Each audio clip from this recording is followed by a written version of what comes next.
Thank you all for coming today to our program, Supportive Sisters, Our Mental Health Journeys, where we have Ayoola, our Emerging Technology Librarian, and her younger sister, Sala, and they're gonna share their perspective journeys with mental health and how art and culture and their family have helped them through their journeys. So welcome, and the floor is yours. Okay, so Ayoola, when was the first time you noticed your neurodivergence, or can you tell me a time that was pointed out to you? Yes, so for those who don't know, I'm diagnosed with depression, and it's really interesting because like when I was formally diagnosed, it was I have mild major depression, and it was like, how is it mild and major?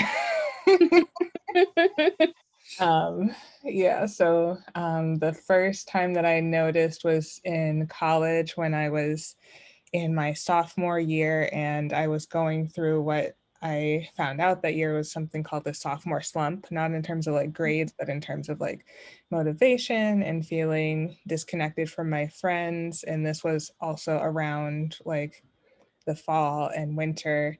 So I started learning about seasonal affective disorder.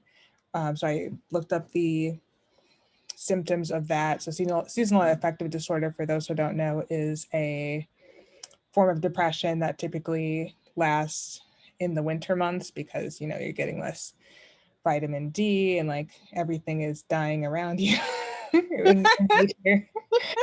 So there's that. So yeah, I looked up, I don't remember how I came across it at first, but I looked into those things and was able to see a therapist at my college. And I'm very thankful for the mental health services at my college because they were very accessible. And I think I remember hearing in a statistic that around 80% of the students at my school, which was Mount Holyoke, end up seeing a therapist at least once sometime in their college career. So so that was really helpful. And I think what made it stand out is just because that fall and winter, there wasn't really anything like significantly negative going on, but the previous winters, like the previous 2 winters there were, so like the first of those I was going through a really bad breakup, and then there was still fallout from that the next year. So, but then like my sophomore year, there wasn't really anything going on. So I was like, why do I feel awful even though there's nothing really going on? So that's where I first noticed. Do you want me to ask the same question back to you, or one of the other questions I picked? Ooh, I think the other question, I think if we have time, we'll double back, but I don't know. Fair enough.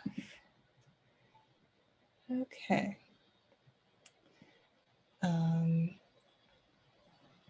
So how does your neurodivergence affect your art and relationships to culture? I feel really strongly about media that gets mental illness like right to me, like that can make a big difference. There's a show on Amazon Prime called Undone, and it's a woman of color who deals with schizophrenia, and it's an animated show, so they can kind of show like exactly what she's seeing in the scenes and in the moment, and that can like provide more insight than just like a description of what she's going through. And I also really identified strongly with the plot, and the ending of it has a twist that's very interesting that I also identify strongly with. So I definitely recommend that show. And people always talk about, you know, Euphoria being a really great example. And I enjoyed that show as well. And one of the things that I don't see people talk a lot about is that there's a scene where the main character is like dealing with a lot of mania, you know, like faster speech, trying to complete a task that is not really something she should be doing at that moment, like not eating, being very erratic. And it was just like symptomatically like a really good breakdown of mania. And also she was right. Like she was still right, but the mania wasn't helpful still. Like the mania wasn't good. But and I really like that depiction. And let's see. And I think that just in general, my neurodivergence gives me like kind of like a stronger, or not really stronger, but more visible connection with like my ancestors who can be very loud about certain things. And there's like certain signs that I know like exactly which person is trying to communicate with me. Um, and like that is something that I am very grateful for. And and I'll go back to you and your questions. Aola, could you tell me about one of your lowest moments and how you got out of it? Yes, I think the what happens with my like depression is that I often, if I don't have help or don't have anything interrupting, I get kind of bogged down in a certain cycle of thought. So the help is something that allows me to get out of that cycle of thought. So the lowest point was probably when I graduated from college. And so after graduating college, I spent a year abroad. I was working at a university in Bangladesh. And then when I came back, um, I didn't really know what I was going to do next. So I was staying at home.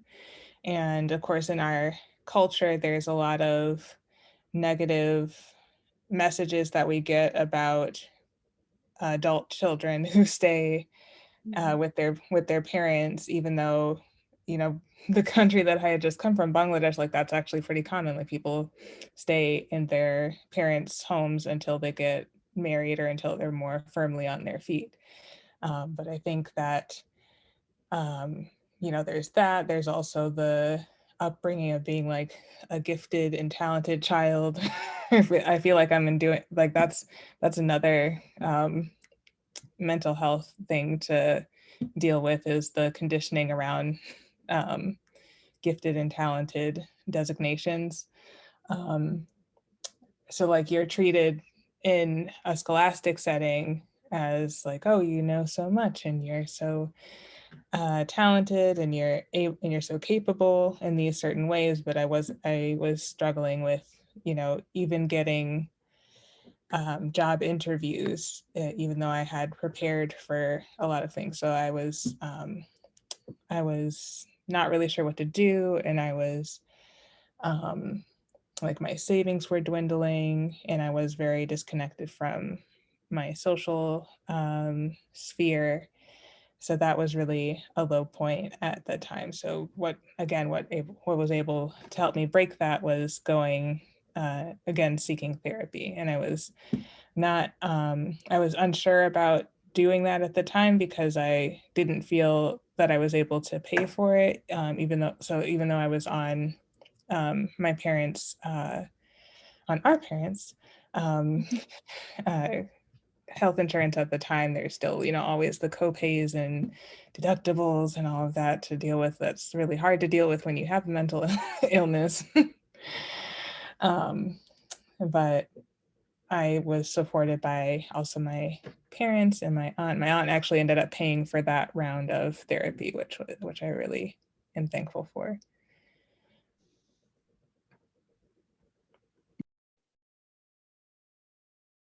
Oh, so I ask you a question now. Mhm. Yes. How do you navigate the world with invisible disabilities? So this is not only, you know, neurodivergence, but also physical disabilities. Right. I navigate the world with as much gumption as possible, honestly. I didn't choose any of this, so if someone has anything negative, like in any facet to say or enact onto me, that's really their business. Like my disability is not something like flippant that people can just like bring up in conversation, like be like, oh, like I hope everything goes well with you as they're like exiting my life. That's not really that's not it. So like in my personal relationships, I don't really let anyone get away with disrespecting any part of that. And like even just recently, I was at like the regular eye doctor, like just trying to get my contacts. And this is a white contact that I wear just because I have 2 to 3% vision in this eye. So it can kind of give me the sensation of like someone's walking past or like just something in the distance. That's not always helpful if I'm trying to like drive or be out in the world. So once I pop this in, it kind of can focus my regular vision. But I'm trying to get this white contact prescribed. And one of the staff that was there was like not kind of, was trying to insinuate that it would make me look strange. And I'm like, I don't care. Like, I don't care about looking strange. Like, I would rather be perceived as disabled because, like, one, sometimes I walk into things. So it's just an explanation. And just like, two, I have no problem presenting as I am. And let's see. And Ayoola, kind of on the same wavelength, how has your perceived mental illness affected your relationships with others? So I think that, I've always been kind of a lonely kid or lonely person. Like it's been um,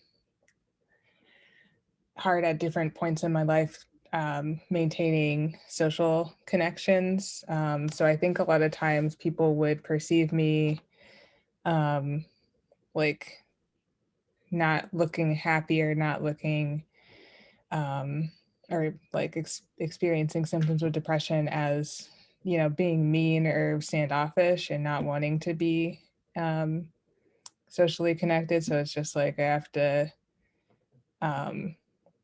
overcome that in order to like have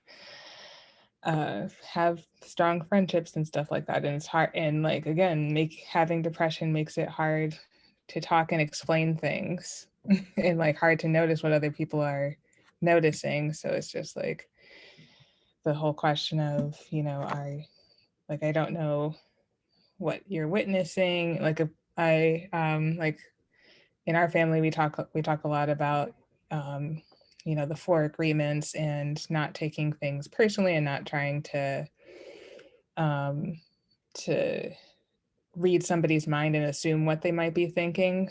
But then Mhm.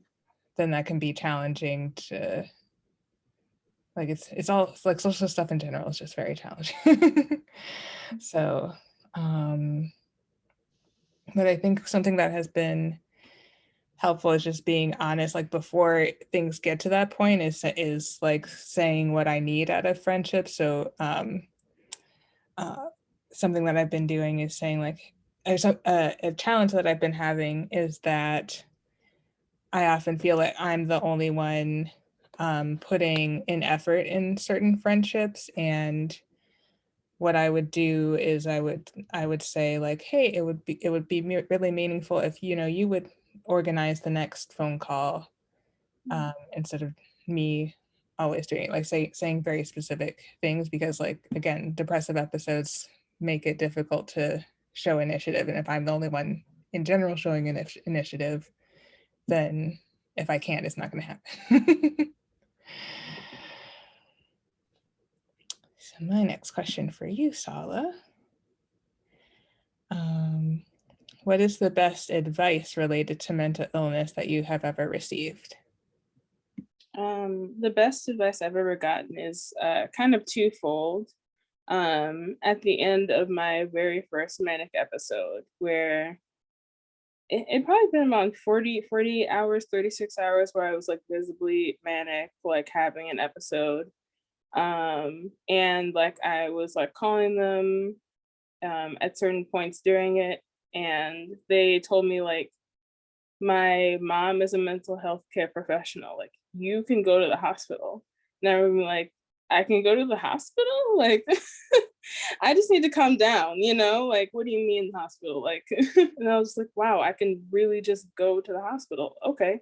And like, even like throughout then, I think that that's been like a common thing where it's like, you can always ask for help. You can always, at any point, vocalize those feelings, and not even vocalize it, actually go get help. And secondly, this was after I was in a relationship with someone who like I definitely should not have trusted. And I trusted them to help me with my medication and like health, and they did like the exact opposite and ended up being very controlling. And I got an advice from the ER doctor who had to prescribe me overdose drugs because that was like kind of like a forced overdose situation. But she said that young people are stupid.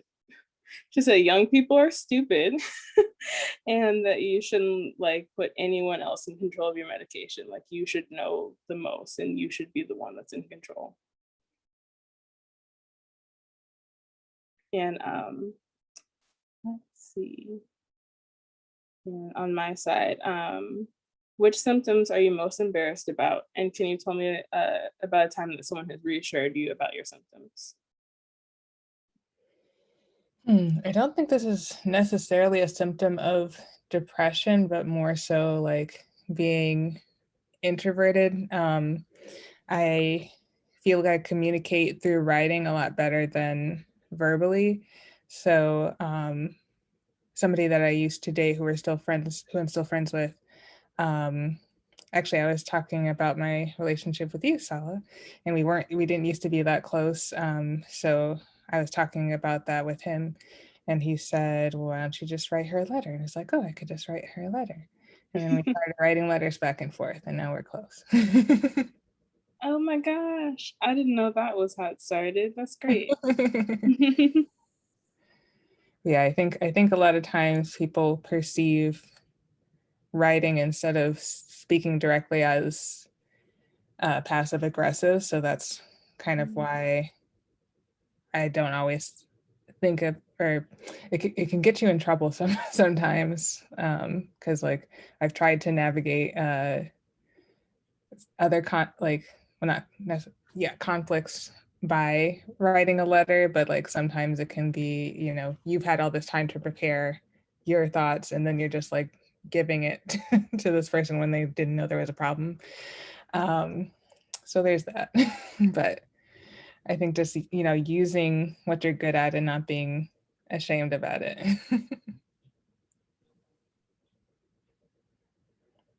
Okay. Whoop. So the next question. What benefits or superpowers do you feel that your neurodivergence or disabilities give you? So often, because we live in an ableist society, we think that if somebody has a disability or a mental health issue, then that means that they inevitably have to suffer and that, they're not going to be happy anymore when that's not always the case. So that's why I was asking that question. Okay. Let's see.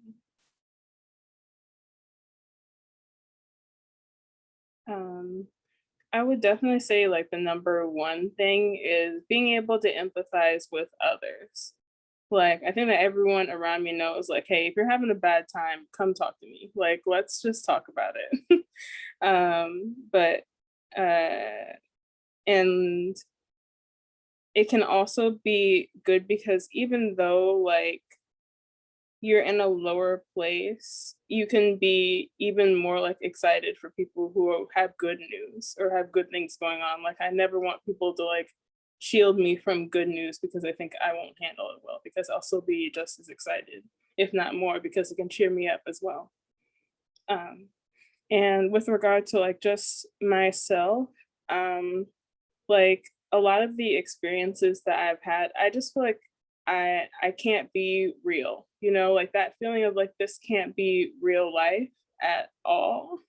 I feel like I have often a couple examples is that I have, for some reason, I have an aerial view of our first house. Like from like the corner of the living room, I have an aerial view of our floor plan. And we were at this house from like ages like 1 through 5.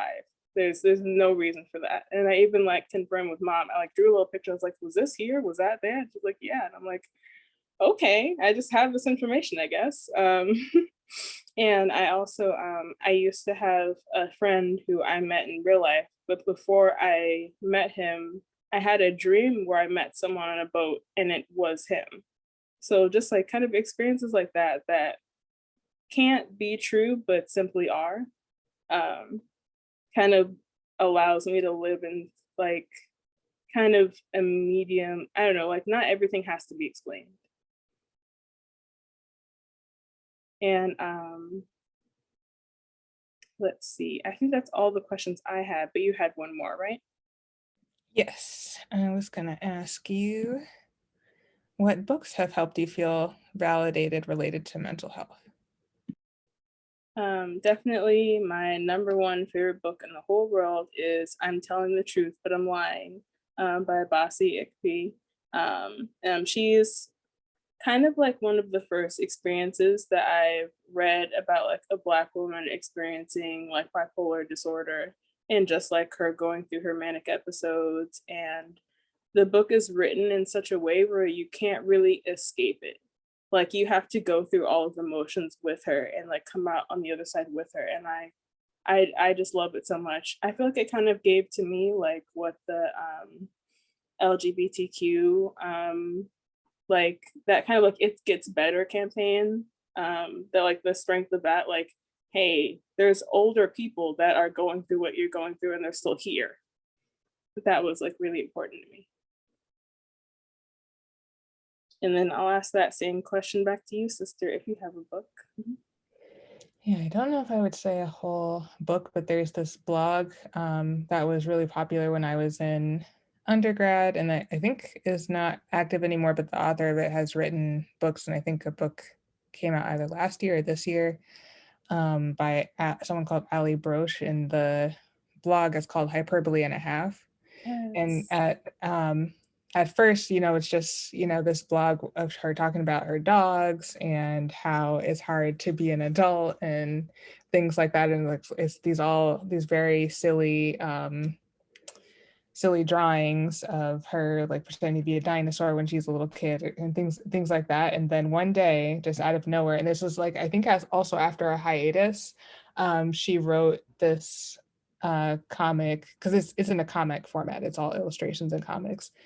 um she wrote this comic about having depression, and she wrote about like there was this part this this part that I always remember when I think about this comic is her lying in bed and the sun is coming up and it's a sun with a smiley face, and then there's like no no no no in sad faces, and it's like that's how I feel, that's how I have felt at times due to depression. It was like, yes, that's like the perfect illustration.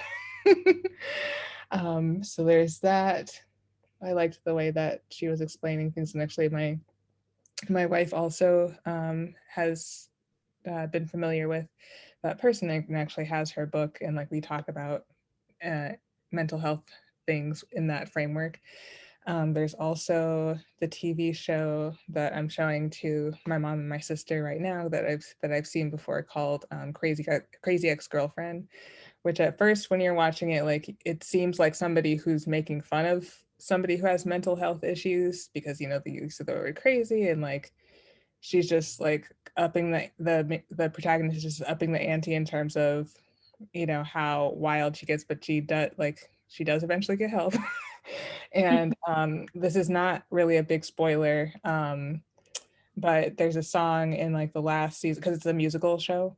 There's a song in the last season called "Antidepressants Are Not a Big Deal," and I saw this for the first time when I was first considering going on antidepressants, because I was like questioning, like, oh, is this really for me? And like it seems like so it's extreme, because there are all these people with mental health or psychology degrees that they've awarded to themselves, talking on social media, um, who have all these ideas about what what what what psychotropic drugs can and can't do.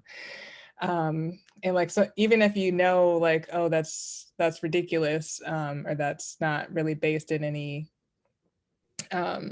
fact, it still can get to you. So I was kind of thinking like, oh, antidepressants are a little bit extreme, but then I watched that song and I was like, oh, that makes sense. and like it did still take me a while. Like I didn't start antidepressants until March of this year. But yeah, media like that is really helpful. So that was the end of my questions as well. So I guess we can take some questions from the audience.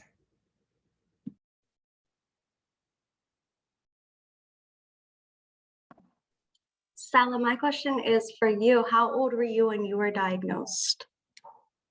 Ooh, that's a great question. I should know that. Let me think. Because I was first diagnosed, I think this was 2018. So I was around 23, with bipolar disorder. And then I was re-diagnosed with schizoaffective bipolar disorder, which I feel like is the most accurate description that I've gotten so far. It's kind of like, even without the presence of mania and depression, like I still experience symptoms, like just like with linear thinking is a no, and like a lot of other like symptoms I'm still feeling even if I'm not manic or depressed.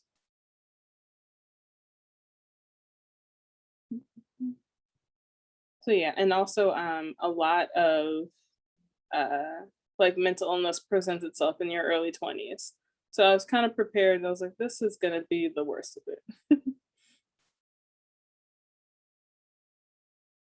Yeah, there's all those reports and studies that your brain isn't finished developing until you're 25 or 26. And I just feel like mental illness that's manifesting at that time is like, oh, we gotta hurry up and get this. Yeah.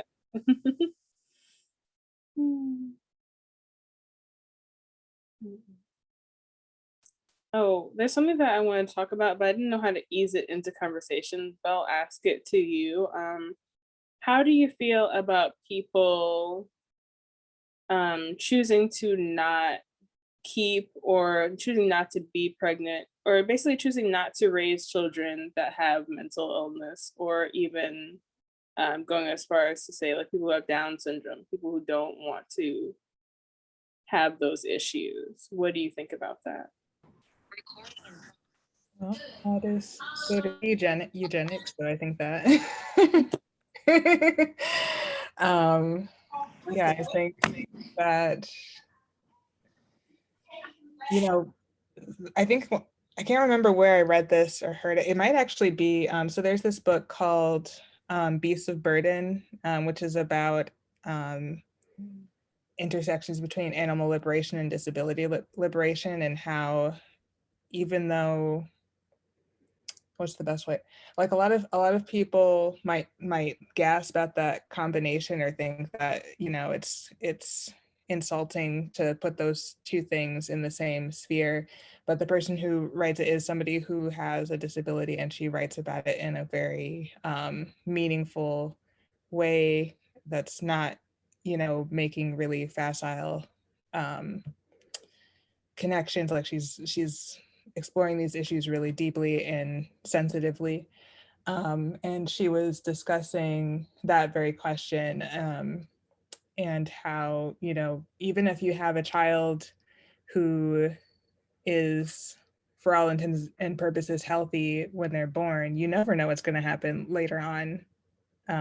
So like you have to be prepared for that as a parent. You have to be prepared for a lot of things as a parent. And if you're not, then like you should somehow get there, or figure it out, or just not have kids. or adopt, or something like that. I don't know. But like that is literally eugenics. Yeah, I definitely understand that. And I feel like even when people like have, genes that they know that they, I guess, would not like to pass down, who better to take care of us but us? Like who better? Who better? Like honestly. So yeah, it's been kind of interesting just considering raising a child, because I'm just like, when will I ever be okay? Be like okay enough to raise a child, I think is kind of like the thought process, and like what would be the options physically. Like I've been queer since high school, so it's always like a matter of how are all these pieces going to work together to make a child anyway. But yeah, that's just something that I've been thinking about in general. Yeah, there was, what was I going to say? Oh yeah, a program that I did back in April was with Morenike Giwa Onaiwa, who is an autistic advocate, self-advocate, and they have children, some of whom are autistic. So that's part of the reason why I wanted to talk with them and have that whole experience, because a lot of times when we talk about parenting autistic children, it's only ever holistic or people who don't have autism speaking about that topic.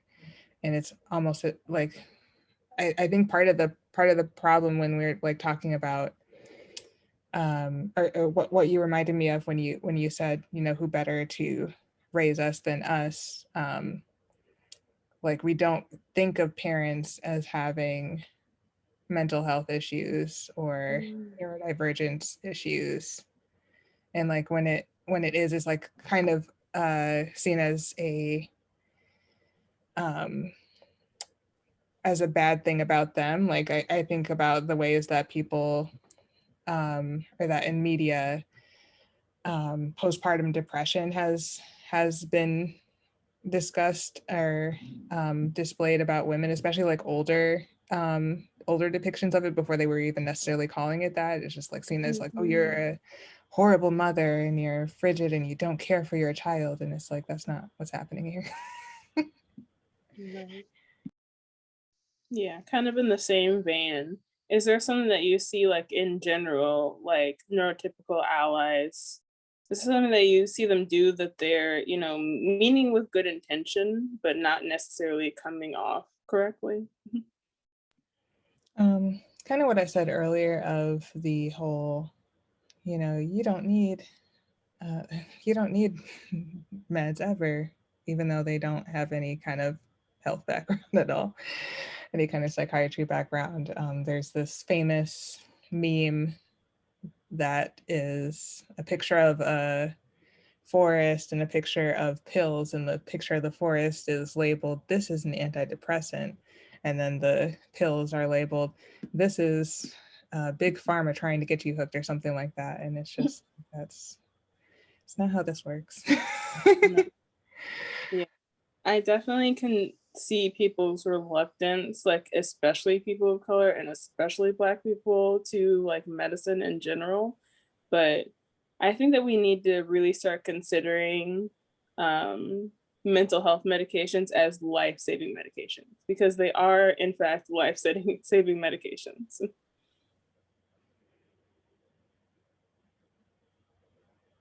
Like there's no other way around it. They just are. Yes.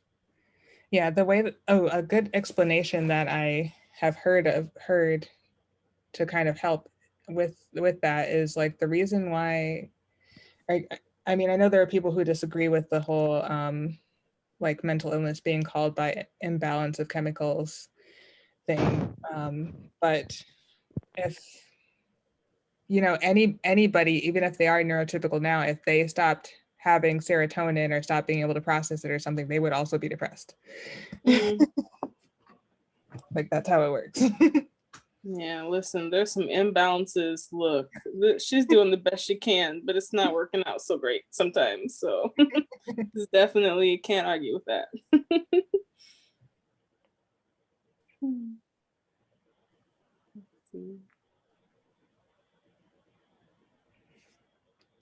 How do you think our upbringing influenced how we talk about our mental illnesses? One thing, I think that it's good. I feel like there were a lot of situations where like I didn't learn about certain stereotypes until I was an adult or a young adult.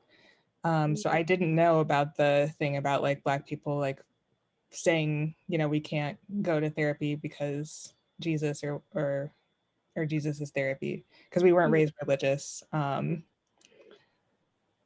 like there's other things like that. I didn't know that there was a stereotype that Black people could swim because we learned to swim early on. I didn't know about like there were a lot of I didn't know about the stereotype that women can't do math or science because I had because we were, you know, encouraged, if we were interested in those things, we were encouraged to do those things.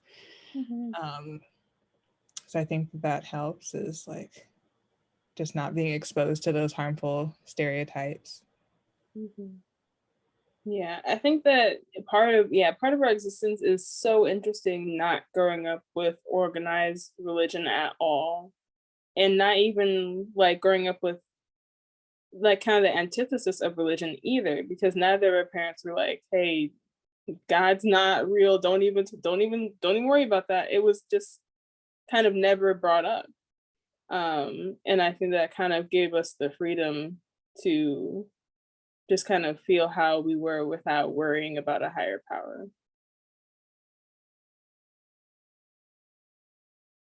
Because at the same time, we weren't really like discouraged to, you know, be invested in any religion. We just didn't. Was somehow never brought up, and I feel like that's kind of. It doesn't really seem like it's the truth, but it's like I feel like it's hard to conceptualize if you are from a household with religion, like the complete absence of it. Yeah, listen, I didn't know that Christmas was a religious holiday until I was in middle school. Yeah, like it was just like, oh, okay. I guess you guys are doing that. But I mean, yeah. I know we opened up the floor to questions earlier, but does anyone have anything now?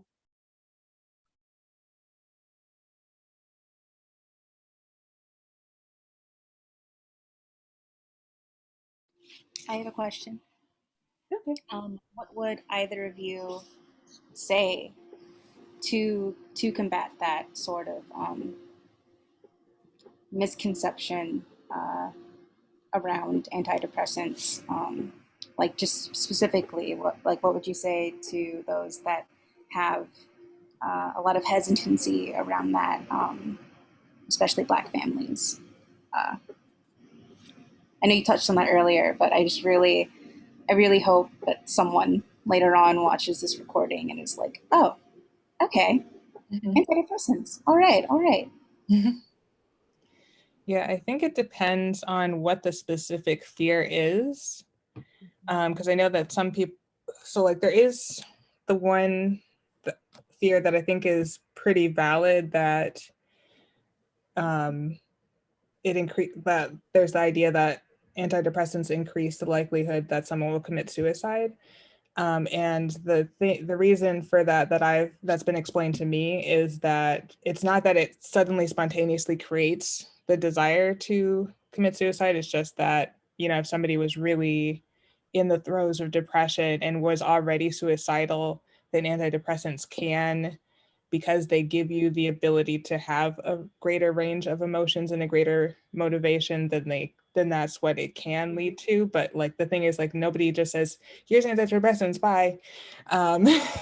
Like antidepressants are offered within a context of other forms of support, or they should be. If somebody is not doing that, then that's a problem on that specific provider, not antidepressants by themselves. Because I remember actually one of the first therapists I saw when I was going through the bad breakup in high school. It was someone I only saw for a few sessions, but I remember I was there to talk about how I was feeling about the breakup, and within a few minutes she was asking me if I wanted to go on antidepressants, and I was like, no.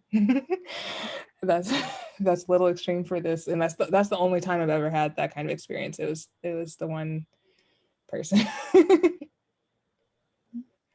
like even I feel like most providers, and I guess Jessica can maybe even speak to this a little bit too, since you are a social worker.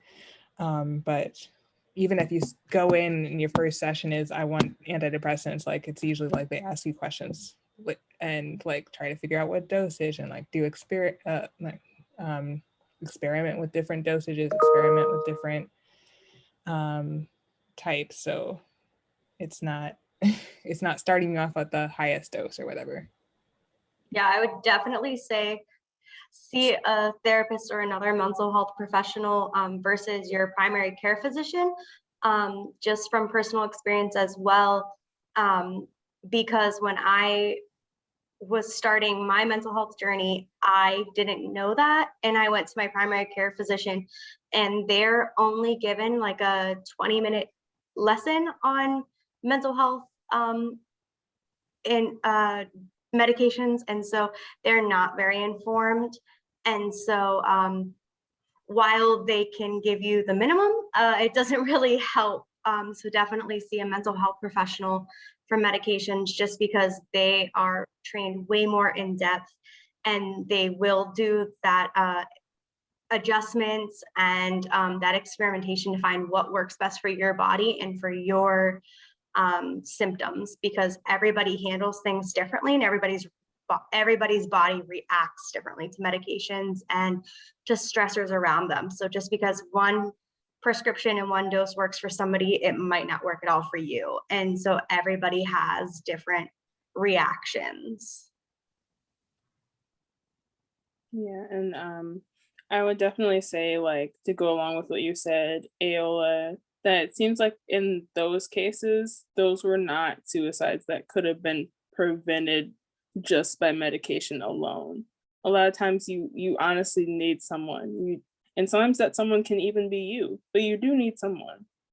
And to go along with what you said, Jessica, yeah, I have had some instances that are not so positive with people outside of like having that mental health medical background. So like I'm honestly like not into being honest with my primary care physician. I reserve like total honesty to my mental health care team, like just because of that fact. And to anyone that's, you know, that really could use mental health medication, that's hesitant about it, I'll tell you this: you're replacing it with something else.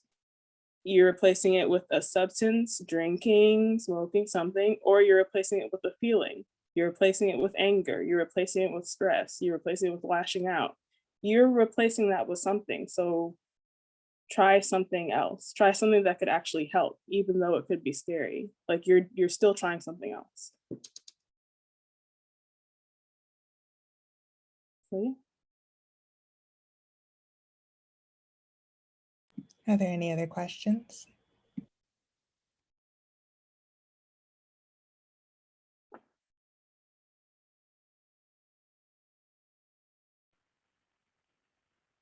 Oh. Hello. Hi. Hi. Could you both talk more about your art? You go first, Ayoola. Yeah, so I haven't been making much art, but historically I have done that. I I I draw.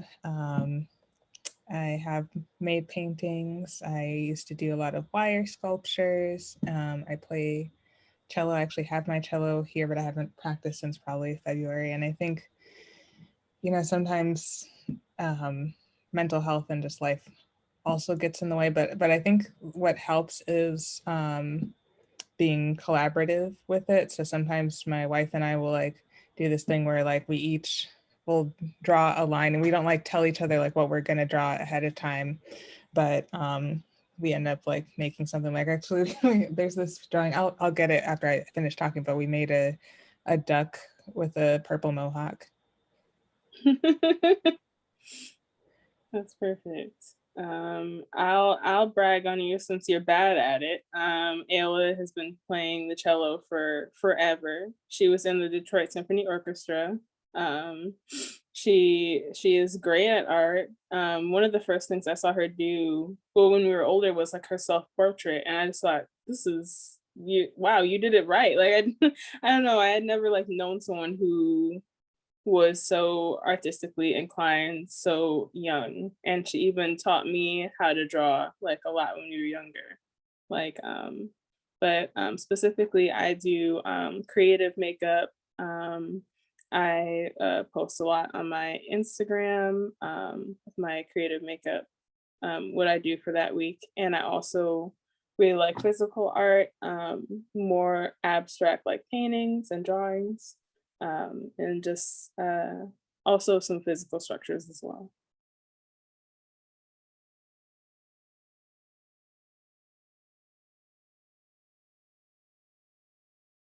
And I think Ayoola might have disconnected. But yeah, I find that art can be definitely really helpful with giving an image to confusion, like giving an image to like not really knowing anything that's going on.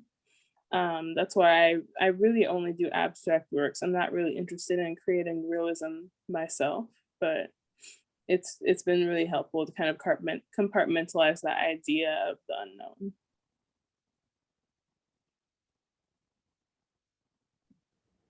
I couldn't find the duck. Oh, But I can show you a painting over here that I made. It's for it was for a sip and paint type of class. mhm. So the original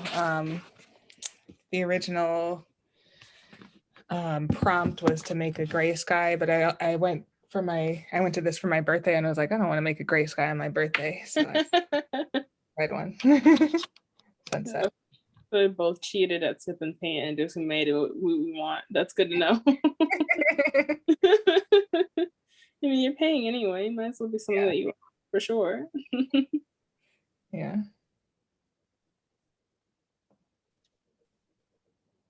Does anyone have any more questions for either one of our speakers today?